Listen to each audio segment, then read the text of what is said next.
আমি পরে আমি একটা আবেদন দিলাম, কিন্তু আমি কালকে সংবাদটা পাই আমি অনেক খুশি।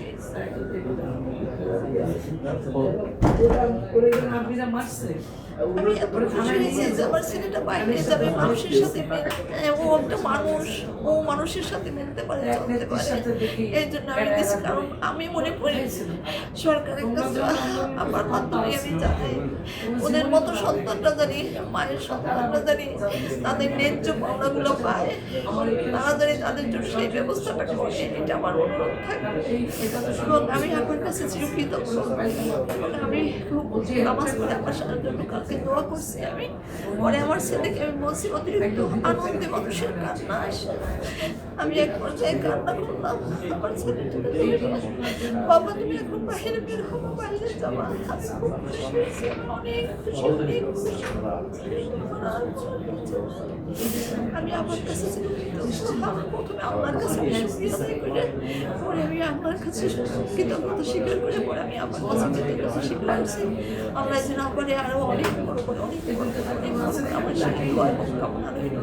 আর আমার ছেলেটা জানি আরো সুন্দর থাকে, ভালো থাকে।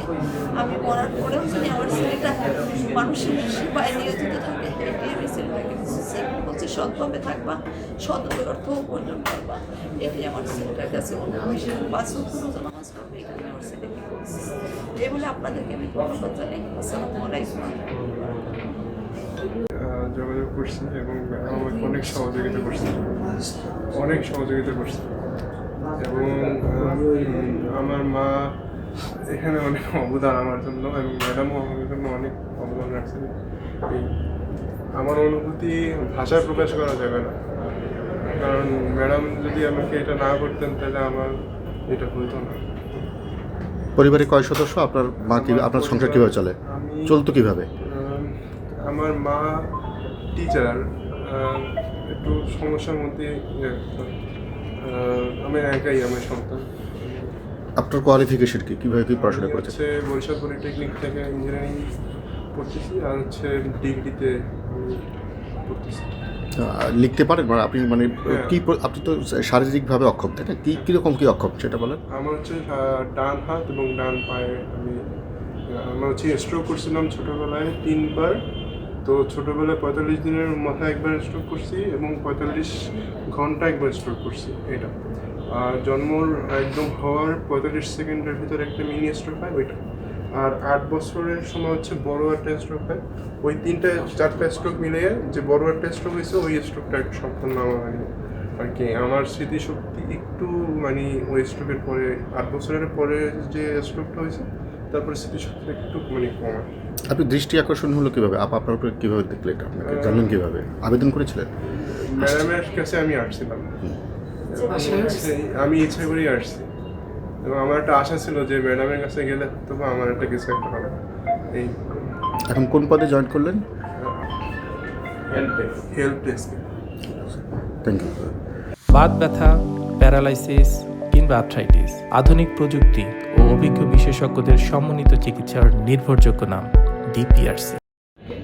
আমার এই অফিসে যখন আমি বের হয়ে যাই, দরজার পাশে দাঁড়ায় থাকে।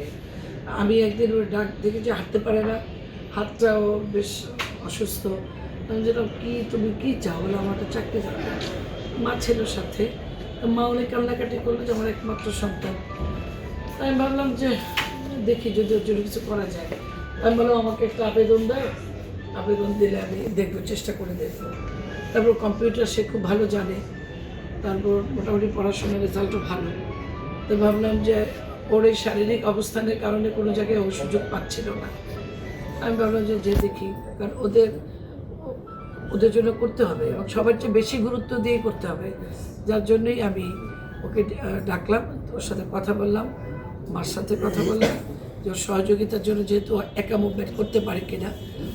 যাই হোক, এখন হেল্প ডেস্কে ওকে আমি দায়িত্ব দিলাম আজকে, যে আমাদের এই ভিতর থেকে যে বাইরের নাগরিকরা যে সেবাটা নিতে আসে, অনেক সময় তারা অনেক শাখা খুঁজে পায় না, কোথায় পানি, কোথায় বিদ্যুৎ, কোথায় কোন শাখায় যেতে হয়। এবং এখন তো অনলাইনে আমাদের টোটাল সিস্টেম অনলাইনে, এবং সে কম্পিউটারও ভালো আছে। এই কাজটা ও করবে, এই জন্য ওকে নিচে আমরা হেমডিক্সের দায়িত্ব ও, আর সাথে আমাদের যে তৃতীয় লঙ্গের অভি, ওকেও আমরা একই জায়গায় কাজটা দিচ্ছি যে ওরা যেন এই কাজটা মানুষের জন্য করতে পারে। কন্ট্রাক্টর হিসেবে কাজ করবে, ওরা সবার সাথে জনসংযোগ আর কি, যোগাযোগটা করবে সবসময়। দৈনন্দিন বেসিসে কাজ করবে। হ্যাঁ, দৈনন্দিন basis। ধন্যবাদ। আপাতত যদি ওর যোগ্যতার মাপকাঠিতে কখনো স্কেলের সরকারি চাকরি, আমরা এই সিটিতে আমাদের তো অনেক পদ শূন্য হয়, সরকারি নিয়মে আমরা আবার চাকরি নেই, সেই জায়গায় সুযোগ হলে ও অগ্রাধিকার পাবে।